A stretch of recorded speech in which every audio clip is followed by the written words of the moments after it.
One of the biggest lessons that I'm going to drive home with you over and over is our inability to control other people's actions. Have you heard of the theory called reticular activation? Let's say you buy a red Audi, a new car. Now you see all the red Audis. Yep. What you're doing is you're telling your brain, like you had like such an exciting moment or like happiness or whatever around getting this new car. Like it was probably a goal of yours and you got it and you spent all the time picking it out and at the dealership. And now that you have it, you're so excited that you've taught your brain that this is something good or something important.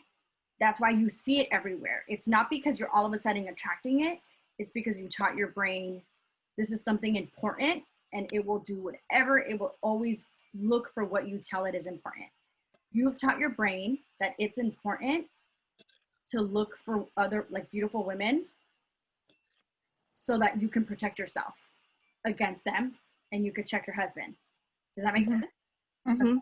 So, which is totally valid, especially when you've been cheated on. And you're your own worst enemy right now, right? Because you're like on hypervigilance. It's like your brain thinks that other women are the enemy and you got to protect yourself against them.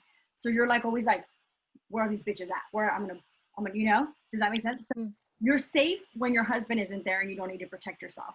But when he's there, your brain's like, watch out because you don't want to get hurt again. You don't want him to cheat again. So you got to be hyper vigilant of like the enemy. That's the enemy. It's going to kill us, right? So now you notice it. So that's one thing to be aware of, right? The hypervigilance of believing that other women are an issue. We got to get you to the point where you believe now that other women are not the issue, because guess what? They 100% are not the issue. And your husband looking at them is not an issue either. One of the biggest lessons that I'm going to drive home with you over and over is our inability to control other people's actions. And I'll tell you why.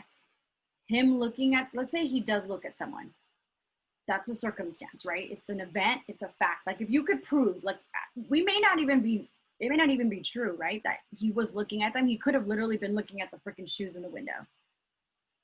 With past experience, you're probably like, no, Annabelle, I know him. He did. Like you probably are right? But let's say we can't prove that. It's your thought. So the circumstances, he looked that way where the woman was in that direction. Your thought is he's looking at a woman, he's checking her out, right? So you get kind of upset. Maybe that's the feeling anxiety, a little bit of anxiety. And your action, you know what action was? Your action you took? You made a passive aggressive comment to him. You said, I have a booty too. You can look at mine. Which would you rather, the former or the latter? Would you rather say it from a place of authority and say, look, it needs to stop. Like, it's just not okay. Assuming that's the truth, right? That he was looking at someone. Or let me throw a dig. So which would you rather come from, right? Like a place of authority or a place of like, let me just kind of throw it in there. Let me tell you how you know if you didn't do something out of fear. Like you wanted to check her. Let's say you're thinking like you wanted to say something, but you didn't because you were worried about what could happen. The result you end up with sucks. Like you're like, fuck, I didn't sign up for myself. That's how you know the action you didn't take was out of fear because you don't like what the end of result was. You're like, damn, I could have said something then. Does that make sense? I want to push on you and impress on you and sell you on the fact that